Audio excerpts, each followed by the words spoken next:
வணக்கம். ஸ்ரீ சிவசூர்யா ஜோதிட வித்யாலயம் வழங்கும் காலச்சக்கரம். நான் சிவசூர்யா செந்தில்குமார், கோவில் நகரம், கும்பகோணத்திலிருந்து. நாம் தொடர்ந்து வைநாசிக நட்சத்திரத்தை பற்றி பார்த்துக்கிட்டு வரோம். ஏன்னா ஒரு சப்ஜெக்டை எடுத்தோம்னா அதை கம்ப்ளீட் பண்ணணும். அதனால் இந்த 27 நட்சத்திரத்துக்கும் வைநாசிக நட்சத்திரத்தை பார்க்குறோம். அதுக்கான கோவிலை பார்க்குறோம். அதுக்கான பரிகாரம் என்ன அப்படிங்கிறத பார்க்குறோம். முதல்ல இந்த பரிகாரம்னா என்ன அப்படிங்கிறத பார்த்துருவோம். நம்மளோட பூர்வ புண்ணியம் அல்லது பாக்கியஸ்தானத்தை வச்சு தான் நம்மளோட கர்மா விதிக்கப்படுது. எந்த ஒரு ஜாதகரும் பிறந்துட்டா 100% நான் கஷ்டமே இல்லாமல் வளர்ந்துட்டேன், எனக்கு கஷ்டம்னா என்னான்னு தெரியாது அப்படின்னு யாராலும் சொல்ல முடியாது. அவங்கவுங்க செய்த பாவ புண்ணியத்துக்கு தகுந்த மாதிரி கர்மா அவங்கள விடாது.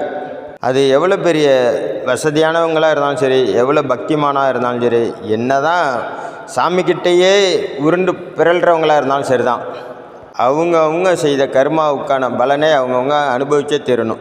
இது விதி. ஏன்னா அதனால தானே நட்சத்திரங்கள் இருக்குது. அதனால தான் நட்சத்திரத்தில் இந்த நட்சத்திரம் வதை நட்சத்திரம், இந்த நட்சத்திரம் வைநாசிக நட்சத்திரம், இந்த நட்சத்திரம் சேம நட்சத்திரம், இந்த நட்சத்திரம் மித்ரு நட்சத்திரம் அப்படின்னு ஒதுக்குறாங்க. இந்த நட்சத்திரம் அது வேலையை செய்யணும். இப்போ ஒரு இடத்துல 10 பேர் வேலை செய்கிற இடத்துல ஒவ்வொருத்தவங்களுக்கும் ஒரு போஸ்டிங் கொடுத்துருப்பாங்க. இப்போ அந்த போஸ்டிங்கை அந்தந்த பதவிக்கு தகுந்த வேலையை அவங்க செஞ்சு தான் ஆகணும். அதே போல் தான் கிரக மண்டலத்தில் கிரகங்களும் சரி, நட்சத்திரமும் சரி, அந்தந்த நட்சத்திரத்துக்கு தகுந்த வேலையை அந்தந்த நட்சத்திரம் செய்து தான் ஆகணும். அந்தந்த கிரகத்துக்கான வேலையை அந்தந்த கிரகங்கள் செஞ்சு தான் ஆகணும். இதுதான் காலச்சக்கரத்தோட விதி. இப்போது பரிகாரத்துக்கு வருவோம். பரிகாரத்துக்காக தானே நம்ம விஷயத்தை எடுக்கிறோம். இப்போ என்ன அப்படின்னா, நமக்கு ஒரு ஜுரம் அடிக்குது. ஒரு நாள் பார்க்குறோம், அந்த ஜுரம் நின்றுமான்னு பார்க்கத்தான் நிற்கல. மறுநாள் இன்னும் கொஞ்சம் அதிகப்படியாக இருக்குது. சரி, ஒரு மெடிக்கலில் சொல்லி மாத்திரை வாங்கி போடுறோம், குறையவே இல்லை. மறுபடி இன்னும் ஒரு மெடிக்கலில் சொல்லி மாத்திரை வாங்கி போடுறோம், நிற்கவே இல்லை. இது ரொம்ப வளர்ந்துக்கிட்டே இருக்குது. அப்படிங்கும்போது என்ன பண்ணுறோம், டாக்டரை போய் பார்க்குறோம். டாக்டரை பார்த்து ஊசி மருந்து மாத்திரையெல்லாம் போட்டு அனுப்புகிறாரு. உடனே சரியாயிடுதான்னு பார்த்தீங்கன்னா கிடையாது. அதுவும் 3-4 நாள் அந்த மருந்து உள்ளே போய் அது 3-4 நாள் கழித்து தானே சரியாகுது. இப்போ என்ன காரணம், எந்த ஒரு கர்மாவையும் வளர விடக்கூடாது. வளர விட்டு போய் பரிகாரத்தை தேடக்கூடாது. அப்படி தேடுனா அது பொறுமையாக தான் அதன் வேலையை முடித்து செயல்படும். அதாவது பொறுமையாக தான் அந்த கர்மா கழியும். கர்மாவை நம்ம திட்டமிட்டு அனுபவிச்சிருவோம். அதுக்குள்ளேயும் இதே ஜுரமோ சளியோ உடம்புக்கு ஒரு சின்ன பிரச்சனை வரும்போது டாக்டரை உடனே போய் பார்த்தோம்னு வச்சுங்க, அதுக்கான ட்ரீட்மெண்ட்டில் 4 நாள் ஆகிறத ஒரு 2 நாளில் சரி பண்ணிக்கலாம்.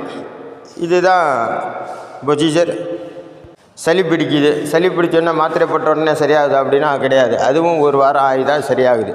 அப்போ அதனுடைய கர்மாவை நம்ம அனுபவித்த பிறகு தான் அது சரியாகுது. என்ன ஒன்று, அது சரியாயிடும். அதான் ஒன்று. இந்த மாத்திரை போட்டோம்னா 1 வாரம் ஆனாலும் அது சரியாயிடும். அதே போல் தான் இந்த பரிகாரமும். பரிகாரம் அப்படிங்கிறது ஒன்றுமே இல்லை. நம்ம செய்த தப்பை உணர்ந்து, நான் இந்த மாதிரி போன ஜென்மத்தில் தப்பு பண்ணியிருக்கேங்கிறது இந்த ஜென்மத்தில் எனக்கு தெரிய வருது அப்படின்றத உணர்ந்து, அதுக்கான கோவிலை பஞ்சபூத சக்திகள் அதுக்கான கோவில் எந்த இடத்துல இருக்கோ அதில் நமக்கு தேவையான, நம்ம உடம்புக்கு தேவையான ஆற்றலை இழுத்து கொடுக்கக்கூடிய இடம்தான் கோவில். அந்த கோவிலில் போய் நம்ம அங்கே உள்ள கர்ப்பகிரகத்தில் அங்கே உள்ள மூலவர்கிட்ட மனதார மன்னிப்பு கேட்கும்போது கண்டிப்பாக இதுக்கு விமோச்சனம் பிறக்குது.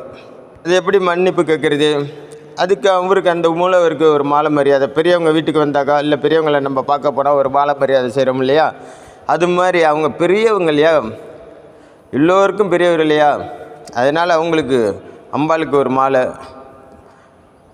மூலவருக்கு ஒரு மாலை வாங்கி போட்டு நம்ம பேரில் அர்ச்சனை பண்ணும்போது இந்த தோஷத்துலேருந்து நம்ம விடுபடலாம். இதுதான் பரிகாரம்.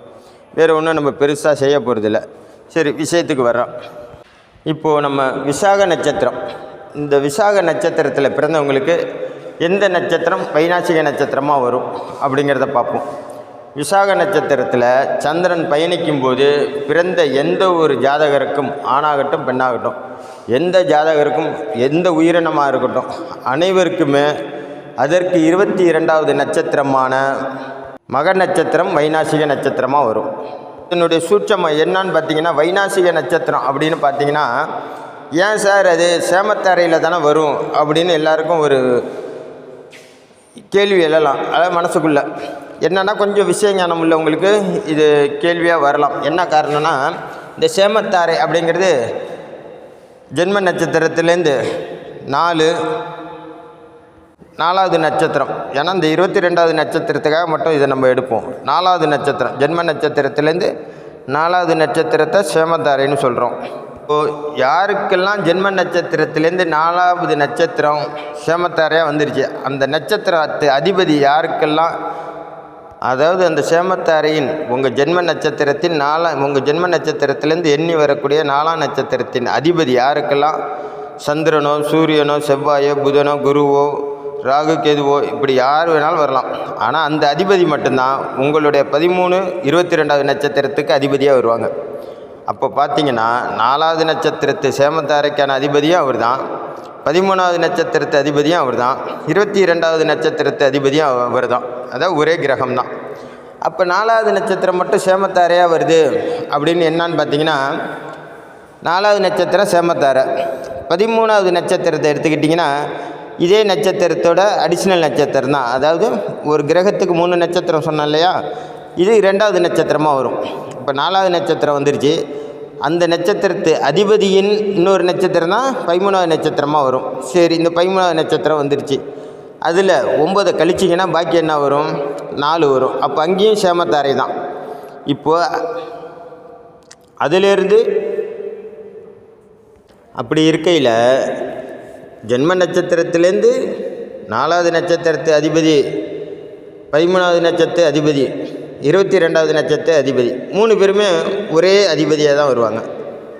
அப்புறம் ஏன் 22வது நட்சத்திரம் மட்டும் வைநாசிக நட்சத்திரமாக வருது அப்படின்னு பார்த்தீங்கன்னா, நல்ல கவனித்து கூர்ந்து கவனிங்க. 22வது நட்சத்திரம் வைநாசிக நட்சத்திரம்னு எந்த மூல நூட்கள்லையும் சொல்லப்படலை. அப்புறம் ஏன் சார் வைநாசிக நட்சத்திரம் அப்படின்னு சொல்கிறாங்க பாருங்கள். 22வது நட்சத்திரத்துக்கு உங்களுடைய ஜென்ம நட்சத்திரம் 7வது நட்சத்திரம், அதாவது வதை நட்சத்திரம். 22வது நட்சத்திரம் இந்த 7வது நட்சத்திரத்தை வதை பண்ணும். அப்போ இந்த 7வது நட்சத்திரத்துக்கு அது வைநாசிக நட்சத்திரம், அதாவது கெட்டவன் அப்படின்னு சொல்லலாம். வைநாசிகம் அப்படின்னா கெடுதல் செய்யக்கூடிய நட்சத்திரம், காலதாமதத்தை ஏற்படுத்தக்கூடிய நட்சத்திரம், தடை தாமதத்தை உண்டு பண்ணக்கூடிய நட்சத்திரம், மரணத்துக்கு ஒப்பான கஷ்டத்தை கொடுக்கக்கூடிய நட்சத்திரம், சில நேரங்களில் மரணத்தையே கொடுக்கக்கூடிய நட்சத்திரம், ரண வேதனையை கொடுக்கக்கூடிய நட்சத்திரம். இது இந்த 7வது உங்கள் ஜென்ம நட்சத்திரத்துக்கு அந்த 22வது நட்சத்திரம்.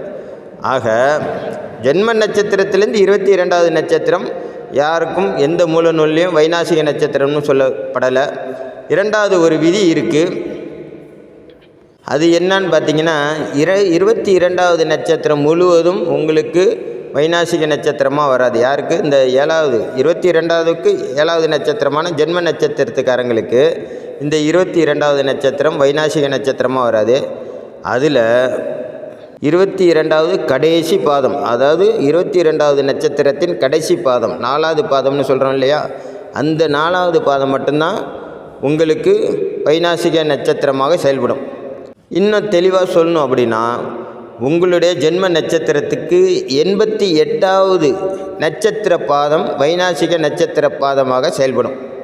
அப்போது உங்களுடைய ஜென்ம நட்சத்திரம் விசாகம் அப்படின்னு வச்சுக்கோங்க. விசாக நட்சத்திரத்தில் நீங்கள் பிறந்துட்டீங்க, விசாகம் 1ஆம் பாதத்தில் பிறந்துட்டீங்க அப்படின்னா, விசாகம் 1ஆம் பாதத்தில் பிறந்துறீங்க. இன்னும் இதை சுத்தமாக கணிக்கணும் அப்படின்னா, 1ஆம் பாதத்தில் எந்த டிகிரியில் நீங்கள் பிறந்திருக்கீங்களோ, ஒரு பாதம் அப்படிங்கிறது 3.3 டிகிரி. இப்போது இந்த 1வது பாதத்தில் விசாக நட்சத்திரம் 1ஆம் பாதத்தில் 1.15 டிகிரியில் நீங்கள் பிறந்துறீங்கன்னு வச்சுங்க. அது ஈஸியாக இருக்கட்டும், 2 டிகிரியில் நீங்கள் பிறந்துறீங்கன்னு வச்சுக்கோங்க. அதுக்கு நேர் ஆப்போசிட்டில் 88வது பாதத்தில், அதாவது 88வது நட்சத்திர பாதத்தில் 2 டிகிரியில் எந்த கிரகம் போனாலும் கண்டிப்பாக உங்களுக்கு பிரச்சனையை உண்டு பண்ணும். இன்னும் தெளிவாக சொல்லணுன்னா, அதுக்கான 88வது நட்சத்திர பாதம் அப்படின்னு பார்த்தா மக நட்சத்திரம். இந்த மக நட்சத்திரத்தில் 88வது பாதம் அப்படின்னு சொல்லக்கூடிய 4ஆம் பாதத்தில், மக நட்சத்திரம் 4ஆம் பாதத்தில் 2 டிகிரியில் எந்த கிரகம் கோச்சாரத்தில் போனாலும் உங்களுக்கு தடை தாமதம், வம்பு வழக்கு, நோய், உடம்பில் ரணவேதனை, வெட்டுக்காயம், திடீர்னு சண்டை சச்சரவு, திடீர்னு சைக்கிளில் போனால் கீழே விழுவுறது, தவறி விழுந்து அடிபடுறது, மரணத்துக்கு ஒப்பான கண்டங்களை சந்திக்கிறது, நூலிலையில் உயிர் தப்பிக்கிறது, ஒரு ஊசி போட்டு அது செப்டிக் ஆகி அதுக்கு ஒரு ஆப்ரேஷன் பண்ணி அந்த கட்டியை ரிமூவ் பண்ணுறது, திடீர்னு உடம்புக்கு நோய்வாய்ப்படுறது, உடம்பு சரியில்லாமல் போகிறது, இந்த மாதிரி பிரச்சனைகள் எல்லாம் கோச்சாரத்தில் மக நட்சத்திரத்தில் 4ஆம் பாதம் அப்படின்னு சொல்லக்கூடிய 4ஆம் பாதம் 2ஆம் டிகிரியில் 2 டிகிரியில் எந்த கிரகம் போனாலும் இந்த பிரச்சனையை நீங்கள் சந்திக்க வேண்டி வரும். இதுலேருந்து நீங்கள் என்ன புரிஞ்சுக்கணும் அப்படின்னா, உங்களுடைய நட்சத்திரத்திலேருந்து 88வது பாதத்தில் உங்கள் நட்சத்திரத்தில் சந்திரன் எந்த டிகிரியில் நிற்கிதோ அதே டிகிரியில் 88வது பாதத்தில் அந்த சந்திரனே போனாலும் சரி தான், கோச்சாரத்தில் வேறு எந்த கிரகங்கள் போனாலும் உங்களுக்கு தடை தாமதம் வம்பு வழக்கு பிரச்சனை இதை ஏற்படுத்தக்கூடிய ஒரு நட்சத்திர அமைப்பு தான் இந்த வைநாசிக நட்சத்திர அமைப்பு. வைநாசிகம் அப்படின்னா அந்த நேரத்தில் கோச்சாரத்தில் உங்களுக்கு உங்கள் லக்கணத்தின் அவயோகியோ மாரகாதிபதியோ அல்லது பாதகாதிபதியோ, அதுவும் இல்லைன்னா 6, 8, 12 கூடியவரோ, அந்த மக நட்சத்திரத்துக்கு பகை நட்சத்திரத்து அதிபதியோ அல்லது அந்த மக நட்சத்திரத்தின் அதிபதியோ இவங்கெல்லாம் கோச்சாரத்தில் போகும்போது கண்டிப்பாக பிரச்சனையை உண்டு பண்ணும். அதே போல் நீங்கள் பிறந்த ஜாதகத்தில் உங்களோட இந்த விசாக நட்சத்திரத்தில் பிறந்தவங்களுக்கு மக நட்சத்திரம் 4ஆம் பாதத்தில் எந்த கிரகம் நின்று திசாபுத்தி நடத்தினாலும் அந்த திசாபுத்தி உங்களுக்கு பயனளிக்காது, அது யோகத்தை செய்யாது, அவயோகத்தை தான் செய்யும். உங்களுடைய லக்கண யோகாதிபதியே நின்று அதில் திசாபுத்தி நடத்தினாலும் அவயோகத்தை தான் நீங்கள் சந்திக்க வேண்டியிருக்கும். இப்போது அதில் அவயோகி நின்று திசாபுத்தி நடத்தினா நீங்கள் என்னத்தெல்லாம் சந்திக்க வேண்டியிருக்கும் அப்படிங்கிறத கொஞ்சம் கற்பனை பண்ணி பார்த்துக்கோங்க. சனி பகவான் நின்று திசாபுத்தி நடத்தினாலும், ஏன் அப்படின்னா சனி பகவான் எடுக்கிறோம் அப்படின்னா, சனி பகவான் ஒருத்தர் தான் அந்த நட்சத்திர பாதத்தில் லாஸ்ட்டில், அதாவது 4ஆம் பாதத்தில் விசாக நட்சத்திரத்தில் நீங்கள் பிறந்துட்டீங்க, மக நட்சத்திரம் 4ஆம் பாதத்தில் அவர் எவ்வளோ நாள் இருப்பார்னு பார்த்தீங்கன்னா சுத்தமாக 100 நாள் இருப்பார். இப்படி அவர் 100 நாள் இருக்கும்போது கண்டிப்பாக உங்களுக்கு பிரச்சனையை உண்டு பண்ணுவார். உங்களுக்கு ஒரு அனுபவத்தை கற்றுக் கொடுப்பார். நீங்கள் எதையெல்லாம் இழக்கணுமோ அதையெல்லாம் இழக்க வச்சுருவார். இது உங்களுக்கு லக்கணத்துக்கு அவயோகியாவோ இல்லை லக்கணத்து பாதகாதிபதியாவோ இருந்தால் மட்டும்தான் இந்த வேலை செய்வார். மற்றபடி அவர் உங்களுக்கு யோகாதிபதியாக இருந்தால் நீங்கள் சனி கொடுக்கும் பாதிப்பிலிருந்து தப்பிச்சுக்கலாம். இந்த இடத்துல ஒரு உண்மையை தெரிஞ்சுக்கோங்க, கிரகங்களோட சுழற்சி வேறு, நட்சத்திரங்களோட சுழற்சி வேறு. உதாரணத்துக்கு நட்சத்திரங்கள் என்ன ஆதிபத்தியத்தை பெற்றிருக்கோ அதில் எந்த நட்பு கிரகமாக இருந்தாலுமே கூட அந்த நட்சத்திரம் பெற்ற ஆதிபத்தியத்து ரீதியாக தான் கிரகங்கள் செயல்படுமே தவிர கிரகங்கள் பெற்ற ஆதிபத்திய ரீதியாக நட்சத்திரம் செயல்படாது. ஏன்னா நட்சத்திரத்தில் தான் பயணிக்கிறாங்க கிரகங்கள்லாம். ஆகையினால நட்சத்திரங்கள் என்ன ஆதிபத்தியத்தில் இருக்குது அப்படிங்கிறத வச்சு தான் கிரகங்கள் செயல்படும். ஆதிபத்தியம் அப்படிங்கிறது நட்சத்திர தாராபலன் அப்படின்னா உங்களுக்கு தெரியும். நட்சத்திர தாரை அப்படின்னா ஜென்மம், அணுஜென்மம், திரிஜென்மம்னு இருக்குது. இல்லை ஜென்ம நட்சத்திரத்துக்கு 2, 4, 6, 8, 9 கூடியவரெலாம் நட்பு கிரகமாக வருவாங்க. 9 கூடிய நட்சத்திரம்லாம் நட்பு நட்சத்திரமாக வரும். அதே போல் 1, 3, 5, 7 இதெல்லாம் அந்த நட்சத்திரத்துக்கு பகை நட்சத்திரமாக வரும். பகை நட்சத்திரமாக உங்களை கண்டிப்பாக பழித்து இருக்கும். இப்போ இந்த விசாக நட்சத்திரம் குரு பகவானோட நட்சத்திரம், அதில் ஒரு ஜாதகர் பிறந்துட்டார். இது நட்சத்திரத்தில் விசாக நட்சத்திரம் குருவோடது. இதுக்கு 22வது நட்சத்திரம் அப்படின்னு பார்த்தோம்னா மக நட்சத்திரம். இதை எப்படி பார்க்கணும் அப்படின்னா, விசாக நட்சத்திரத்துக்கு 88வது நட்சத்திர பாதம் அப்படி பார்க்கணும். அப்படின்னா மக நட்சத்திரம் 4ஆம் பாதத்தில் வைநாசிக நட்சத்திரம் உதயமாகும். இந்த வைநாசிக நட்சத்திரத்துக்கு 7வது நட்சத்திரம் தான் இந்த விசாக நட்சத்திரம். நீங்கள் என்ன பாருங்கள், மகம், பூரம், உத்திரம், ஹஸ்தம், சித்திரை, சுவாதி, விசாகம் 7வது நட்சத்திரம். அப்போது இந்த மக நட்சத்திரத்துக்கு தான் 7வது நட்சத்திரம் இந்த விசாக நட்சத்திரம். ஆகையினால இந்த மக நட்சத்திரம் 4ஆம் பாதத்தில் இருக்கக்கூடிய கிரகங்கள் தான் இந்த 7வது நட்சத்திரத்தை வதை செய்யும், தீமையை செய்யும், தடை தாமதத்தை உண்டு பண்ணும். அதே போல் இந்த மக நட்சத்திரத்தில் கேது பகவானோட நட்சத்திரம் அப்படிங்கிறனால கேது பகவானுடைய நட்சத்திரத்தில் மகம், மூலம், அஸ்வினி இந்த நட்சத்திரத்தில் ஏதாச்சும் கிரகங்கள் நின்று திசாபுத்தி நடக்கும்போது தீமை ஏற்படுமானால் கண்டிப்பாக ஏற்படாது. ஏன் அப்படின்னு பார்த்தீங்கன்னா இதெல்லாம் சேமத்தரையில் தான் சேரும், நன்மை செய்யக்கூடிய நட்சத்திரங்கள் தான். அதனால் நீங்கள் அதை கண்டு பயப்பட வேணாம். இதுக்கு நீங்கள் உங்களுடைய கோச்சாரத்தில் கிரக அமைப்பையும் திசாபுத்தியையும் தான் கணக்கெடுத்து பார்க்கணும். நம்ம இப்போ வதை நட்சத்திரத்தின் சூட்சமம் என்ன அப்படிங்கிறத மட்டும்தான் பார்க்குறோம். அதே போல் இந்த விசாக நட்சத்திரத்துக்கு மக நட்சத்திரம் 1ஆம் பாதம் 2ஆம் பாதம் 3ஆம் பாதம் வரைக்குமே கிரகங்கள் நின்று திசாபுத்தி நடத்தலாம். கண்டிப்பாக உங்களுக்கு தீமை செய்யாது, நன்மையை தான் பயக்கும். முழுமையாக நீங்கள் விதை நட்சத்திரத்தை கணக்கெடுக்கணும், வைநாசிக நட்சத்திரத்தை கணக்கெடுக்கணும்னா 88வது நீங்கள் பிறந்த நட்சத்திர பாதத்திலேருந்து 88வது நட்சத்திர பாதத்தை தான் கணக்கெடுக்கணும். சரி, ஓகே, இதெல்லாம் உங்களுக்கு ஓரளவுக்கு புரிஞ்சிருக்கும். இப்போ என்னான்னு பார்த்தீங்கன்னா, இந்த விசாக நட்சத்திரத்தில் பிறந்துட்டாங்கன்னு வச்சுக்கோங்க ஒரு ஜாதகர். அவருக்கு அவங்க அப்பா அம்மாவோட நட்சத்திரம் மகம் 4ஆம் பாதமாக இருந்துச்சுன்னு வச்சுக்கோங்களேன், ரொம்ப பெரும் தொந்தரவை கொடுக்கும். 2 பேருக்குள்ளேயும் வம்பு வழக்கு, நீ சொல்கிறத நான் என்ன கேட்குறது, நான் சொல்கிறத நீ என்ன கேட்குறது அப்படின்ற மாதிரி இருக்கும்.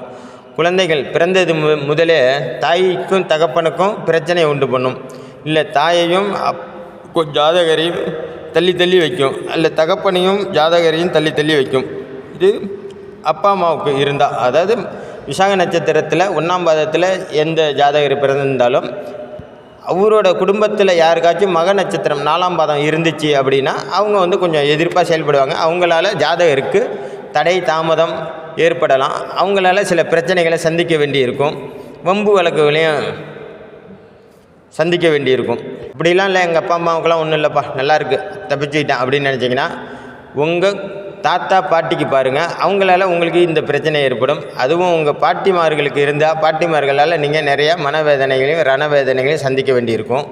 இல்லை எனக்கு தாத்தா பாட்டிக்கெலாம் இல்லை, பிரச்சனை இல்லை அப்படின்னா உங்கள் உடன் பிறந்த அண்ணன் தம்பி அல்லது அக்கா தங்கச்சி இவங்க ஜாதகத்தை பாருங்கள். அவங்களுக்கு மக நட்சத்திரம் 4ஆம் பாதமாக இருந்தால் அவங்களால உங்களுக்கு கண்டிப்பாக பிரச்சனைகளும் அவங்களால மனவேதனையும் ரணவேதனையும் நீங்கள் சந்திக்க வேண்டியிருக்கும். உங்களால் அவங்க சந்திக்க மாட்டாங்க, அவங்களால தான் நீங்கள் சந்திப்பீங்க. இதனுடைய சூட்சமம் என்ன அப்படின்னு பார்த்தீங்கன்னா, உங்கள் ஒரு ஆண் ஜாதகத்துக்கு 22வது நட்சத்திரம் வைநாசிக நட்சத்திரமாக வருது அப்படின்னா அவங்களுடைய நட்சத்திரம்தான் உங்களை வதைக்குமே தவிர உங்கள் நட்சத்திரம் போய் அவங்கள வதைக்காது. அந்த நட்சத்திரத்தில் 22வது நட்சத்திரம் லாஸ்ட்டு பாதத்தில் கிரகங்கள் நின்று திசாபுத்தி நடக்கும்போது பிரச்சனைகளை சந்திப்பீங்க.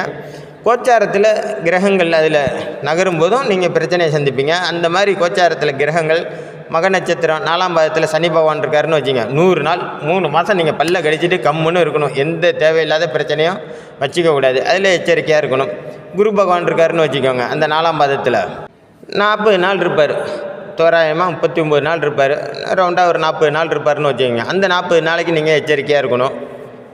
மக நட்சத்திரம் 4ஆம் பாதத்தில் ராகு இருக்குது கேது இருக்குது அப்படின்னா 2 மாதத்துக்கு எச்சரிக்கையாக இருக்கணும். அதாவது அந்த லாஸ்ட்டு பாதத்தில் ராகுவோ கேதுவோ கோச்சாரத்தில் நகரும்போது 2 மாதத்துக்கு நீங்கள் எச்சரிக்கையாக இருக்கணும். செவ்வாய் பகவான் இருக்காருன்னு வச்சுங்க, ஒரு 5 நாளைக்கு நீங்கள் எச்சரிக்கையாக இருக்கிற மாதிரி இருக்கும். இந்த 5 நாளுக்குள்ளே தான் உங்களுக்கு தொந்தரவை கொடுத்துட்டு கிளம்பிடுவார் திட்டுப்புன்னு.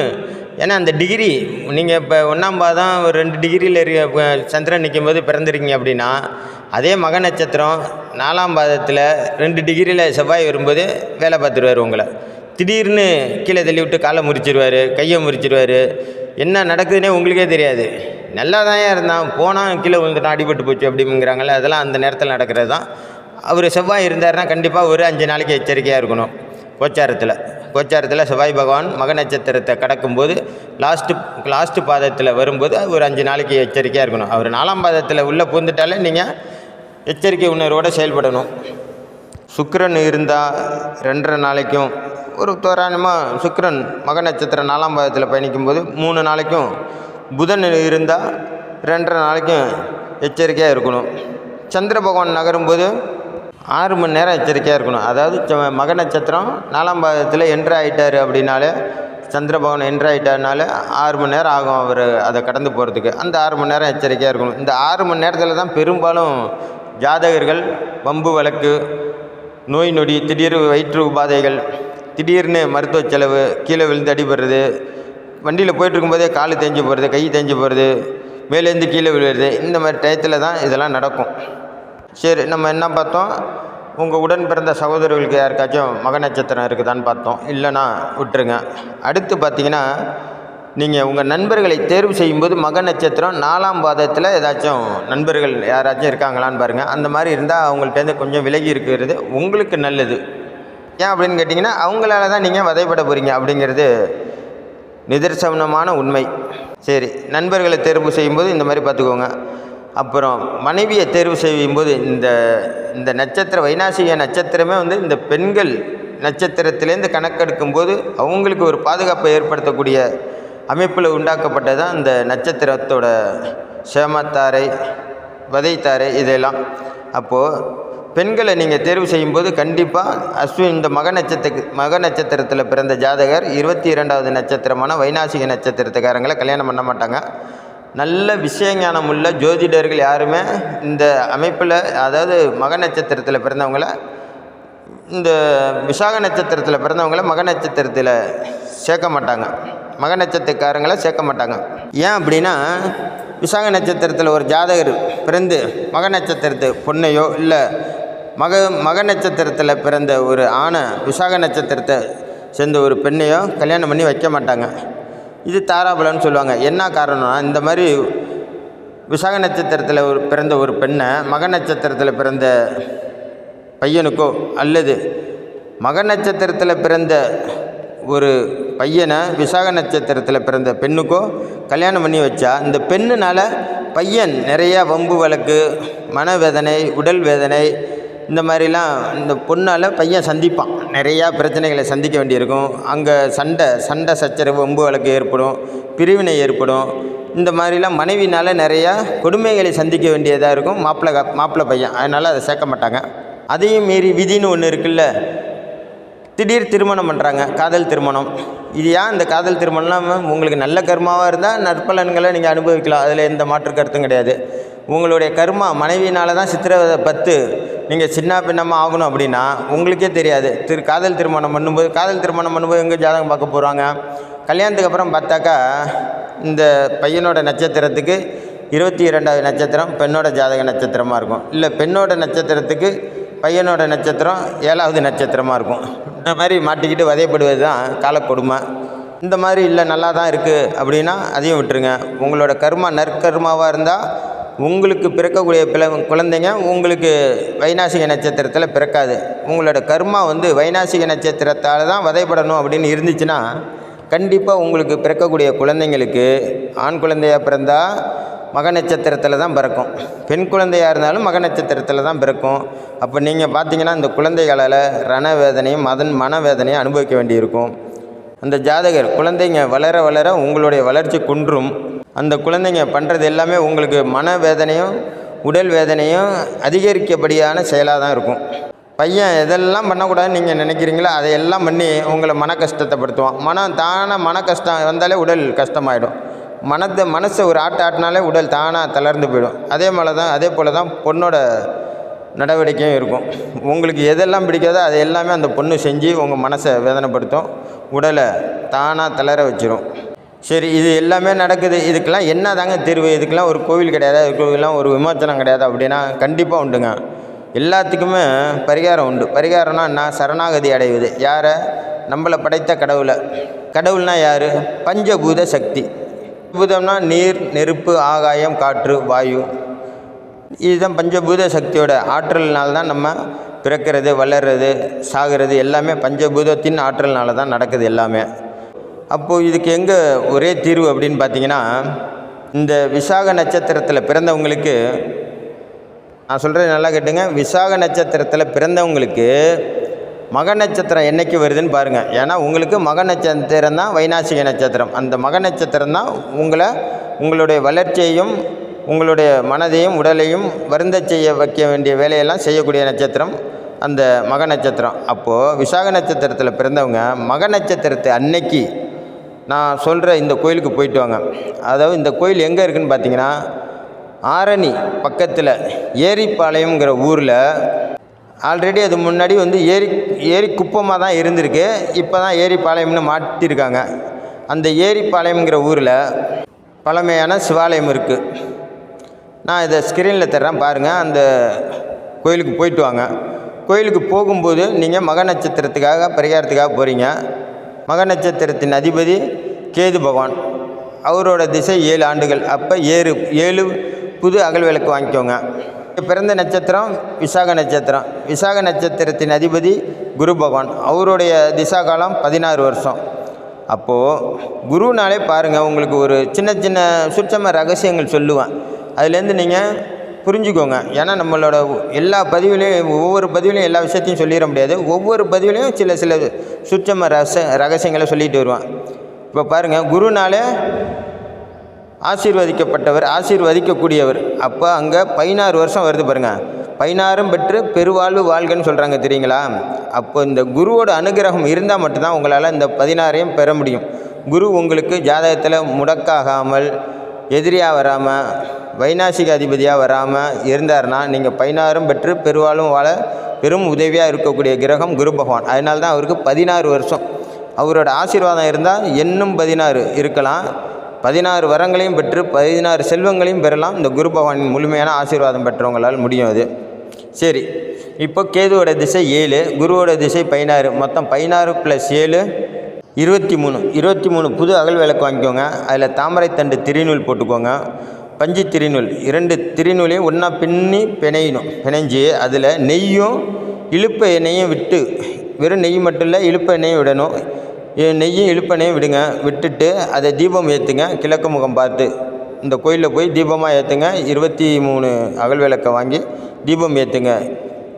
தீபம் ஏற்றிட்டு உதிரிப்பூக்களால் அவங்களுக்கு பிரார்த்தனை பண்ணுங்கள். உதிரிப்பூக்களை அந்த தீபத்து மேலே போடுங்க. நீங்கள் தீபத்து மேலே உதிரிப்பூக்களை போடும்போது அது அணைஞ்சிடக்கூடாது. தீபம் எரியிற தீபம் அணைஞ்சிடக்கூடாது. எப்படி தீபத்து மேலே போடணும் அப்படின்னா, நீங்கள் ஒவ்வொரு அகல் விளக்குக்கும் பூ வைக்கவே முடியாது இல்லையா? அதனால் இந்த திருமணமானவனை ஆசீர்வாதம் பண்ணுவீங்கள பூ தூவி, அதுபோல் இந்த விளக்கு அகல் விளக்குக்கு அந்த பூவை தூவி அர்ச்சனை பண்ணணும். ஏன்னா அந்த தீபம் எல்லாமே மகாலட்சுமியின் அம்சம். அந்த உதிரிப்பூக்கள் ரோஜா பூவோ இல்லை சாமங்கி பூவோ ஏதோ உதிர்த்து வச்சிங்க. உதிரி பூவால் அப்படி தூவி விடுங்க. தூவி விட்டுட்டு சிவபெருமானுக்கு ஒரு மாலையை வாங்கி போடுங்க. உங்கள் பேரில் ஒரு அர்ச்சனை பண்ணுங்கள்.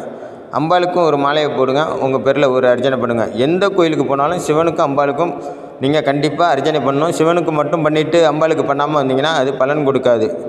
ஏன்னா சிவன் கோவிலை பொறுத்த வரைக்கும் சரி பாதியாக சிவன் இருப்பார், சரி பாதியாக அம்பாள் இருப்பாங்க. அதனால் 2 பேருக்குமே நீங்கள் அர்ச்சனை பண்ணணும். 2 பேருக்குமே மாலை போடணும்.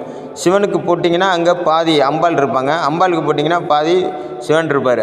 அதனால் 2 பேருக்குமே நீங்கள் ஒவ்வொரு மாலை வாங்கி போட்டு 2 பேருக்குமே அர்ச்சனை பண்ணுறது காலச்சிறப்பு, சாலச்சிறப்பு. அது இந்த மக நட்சத்திரத்தின் அதிபதி கேதுக்காக தான் பரிகாரத்துக்கு போகிறீங்க. அப்போது அந்த கேதுவோட தானியமான கொள்ளு தானியத்தை வாங்கி அதை சுண்டலாக செய்து ஒரு 11 தொன்னையில் வச்சு அந்த சுண்டலை கோவிலில் இருக்கிறவங்களுக்கு கொடுங்க, பிரசாதமாக கொடுங்க. இதை கொடுத்துட்டு கோவில் கொடிமரத்தில் ஒரு 2.25 மணி நேரம் உட்காந்துருங்க. நீங்கள் கோவிலை 11 முறை வலம் வரணும். கோவில் முழுக்க உங்களால் வர முடியலனாலும் கர்ப்பகிரகத்தில் உள்ள சிவனையும் அம்பாலையும் சுற்றி வாங்க. 11 முறை சுற்றி வந்துட்டு என்னோடய வேண்டுதலும் பிரார்த்தனையும் நல்லா பழிக்கணும் அப்படின்றது மாதிரி வேண்டிக்கோங்க. வேண்டிக்கிட்டு கொடிமரத்தை தொட்டு வணங்கிட்டு வெளியில் வரும்போது 11 பேருக்கு சாப்பாடும் தண்ணியும் வாங்கி கொடுங்க. சாப்பாடும் வாட்டர் பாட்டிலும் வாங்கி கொடுங்க. சாப்பாடு மனப்பூர்வமாக வாங்கி கொடுங்க. நல்லா சாப்பிட்டா அவங்க வயிறு நிறையணும். வயிறு நிறைஞ்சால் தானாக மனசு நிறைஞ்சிரும். மனசு நிறைஞ்சாலே அவங்களுக்கு நிம்மதி பெருமூச்சு வரும். இந்த பெருமூச்சு தான் அவங்கள வாழ்த்துறது. நிம்மதி பெருமூச்சு விடுறாங்க தெரியுமா? அப்பாடா வயிறு ஃபுல்லாக இருக்கடா அப்படின்னு நினைக்கிறாங்க பாருங்க. இது சாப்பிட்ட வாய் வாழ்த்த தேவையில்ல, அந்த வயிறு தானாக உங்களை வாழ்த்தும். உங்களோட வயிறும் மனசும் எப்படி நிறையுதோ அதே மாதிரி உங்களோட வாழ்க்கை நிறைவாக இருக்கும். இதை முடிச்சுட்டு பரிகாரத்தை முடிச்சுட்டு வீட்டுக்கு வரும்போது வழியில் விநாயகர் இருந்தார்னா அவருக்கு ஒரு தீபத்தை ஏற்றி அவரை ஒரு 3 சுற்றி ஒரு தேங்காய், கடைசியாக ஒரு தேங்காய், எப்போதுமே நான் சொல்கிறது எல்லாமே அதான், ஒரு தேங்காய் ஒன்று வாங்கிக்கோங்க. அதை கடைசியாக உடைக்கிறதுக்காக வச்சுக்கோங்க. இந்த விநாயகர் பெருமானை 3 சுற்றிட்டு அந்த தேங்காயை உங்கள் தலையை 3 சுற்றி நல்ல செதறி தேங்காய் உடைங்க. அது சில்லாக உடைஞ்சி தூளாக போயிடணும். அந்த மாதிரி போயிடுச்சு அப்படின்னா கண்டிப்பாக உங்களோட தோஷங்கள்லாம் நிவர்த்தி ஆகிடும். உங்களுடைய தோஷங்கள்லாம் சில்லாக போயிடும். விநாயகர்கிட்ட வேண்டிக்கோங்க, இன்று முதல் என்னோட வைநாசிக தோஷங்கள் நிவர்த்தி ஆகிடும், மூத்த முதல் கடவுளை விநாயகர் பெருமானை அப்படிங்கிறத மனசார வேண்டிக்கோங்க. இதுக்கு முன்னாடி நான் சொல்ல வேண்டியது எல்லா பதிவுலையும் நான் சொல்லிட்டு தான் இருக்கேன். அதே போல் நான் சில விஷயங்களில் மறந்துடுவேன். இதில் இந்த பதிவுலையும் சொல்லிடுறேன். என்னன்னா, நீங்கள் வீட்டை விட்டு இந்த பரிகாரத்துக்காக கிளம்பும்போது வீட்டில் ஒரு தீபம் ஏற்றுங்க. அந்த தீபத்தில் ஒரு எலுமிச்சம்பழத்தை வைங்க. தீபம்னா நீங்கள் விளக்கில் வைக்கல, ஒரு தாம்பழத்தில் தான் ஏற்றுவீங்க தீபம். தாம்பழத்தில் அந்த விளக்கை வச்சு தான் தீபம் ஏற்றுவீங்க. அப்போ அந்த தாம்பழத்தில் ஒரு எலுமிச்சங்கனியை வைங்க. ஏன்னா இதுதான் ராஜக்கனின்னு சொல்லக்கூடிய பழம், எலுமிச்சம்பழம். இந்த எலுமிச்சம்பழத்தை வச்சுருங்க. அதுதான் உங்கள் குலதெய்வம் அப்படிங்கிறத மனசில் நினச்சிக்கோங்க. அந்த தீபம் எரியுது, அதுதான் குலதெய்வத்தோட ரூபம் அப்படின்னு நினச்சிக்கோங்க. தீபத்தை நல்லா வேண்டிங்க. உன் குலத்தில் பிறந்துட்டேன், எனக்கு இந்த மாதிரி பிரச்சனையெல்லாம் இருக்குது, வைநாசிக தோஷம்னு சொல்கிறாங்க, நான் அதை நிவர்த்தி பண்ணுறதுக்காக அந்த கோயிலுக்கு போகிறேன், நீ கூடயே வந்து என்னை ஆசீர்வதிக்கணும் தாயே, நான் போயிட்டு வர்ற வரைக்கும் என்னையும் என் குடும்பத்தையும் பாதுகாப்பாக கொண்டாந்து வீட்டில் சேர்க்கணும், எனக்கு நான் போகிற காரியம் நல்லபடியாக முடிகிறதுக்கு நீங்கள் ஆசீர்வாதம் பண்ணணும், உங்களை தான் நான் நம்புகிறேன், உன் குலத்தில் பிறந்துட்டேன், நான் செய்த பாவங்களையும் தோஷங்களையும் நீ முன்னாடி நின்று தவிடுபடி ஆக்கணும் அப்படின்னு குலதெய்வத்திட்ட மனமுருக வேண்டிக்கோங்க.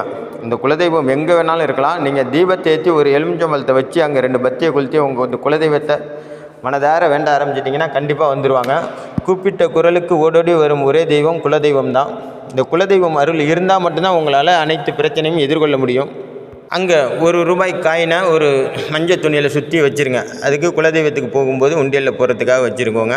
வச்சுட்டு கோயிலுக்கு போங்க. திரும்ப வந்த பிறகு அந்த தீபம் எரியுதான்னு பாருங்கள், எரியலைன்னா திரும்பவும் தீபத்தை ஏற்றி 2 பத்தி கொளுத்தி வச்சு நல்லபடியாக போயிட்டு வந்துட்டேன் தாயே, என்னோடய தோசைலாம் நிவர்த்தி ஆகிடணும், என்ன ரொம்ப நன்றி, என்னை காப்பாற்றி இது வரைக்கும் என்னோடய வேண்டுதலெல்லாம் நிறைவேற்றி வச்சதுக்கு அப்படின்னு சொல்லிவிட்டு வீட்டில் வந்து தீபத்தை ஏற்றி குலதெய்வத்தை நல்லா வணங்கிக்கோங்க. நீங்கள் மறுபடியும் குலதெய்வம் கோயிலுக்கு போகும்போது அந்த ₹1 காயினை கொண்டு போய் உண்டியலில் போட்டுருங்க. இந்த எலுமிச்சம்பழத்தை கட் பண்ணி ஜூஸ் போட்டு வீட்டில் எத்தனை பேர் இருக்கீங்களோ அத்தனை பேரும் குடிச்சிக்கோங்க. அந்த தோலை என்ன பண்ணுறீங்கன்னா யார் கால் படாத இடத்துல கொண்டு போய் போட்டுருங்க, எங்கேயாச்சும் பின்னாடி கால் படக்கூடாது. இந்த மாதிரி செஞ்சு பாருங்கள், 100% உங்களுடைய வைநாசிக தோஷம் நிவர்த்தி ஆகும். நீங்கள் இது வரைக்கும் நம்மளோட சேனலை சப்ஸ்கிரைப் பண்ணாமல் பார்த்தீங்கன்னா தயவுசெய்து சப்ஸ்கிரைப் பண்ணி பாருங்கள். அது ஒரு நாள் உங்களுக்கு என்னோடய இந்த வீடியோ பதிவுகள் ஏதோ ஒன்று உங்கள் வாழ்க்கையும் வாழ்வாதாரத்தையும் உயர்த்தக்கூடிய பதிவுகளாக உங்களை வந்து சேரும். இந்த பதிவு உங்களுக்கு பிடிச்சிருந்தால் மற்றவங்களையும் ஷேர் பண்ணுங்கள், அது அவங்களுக்கும் பயனுள்ளதாக இருக்கும். நன்றி.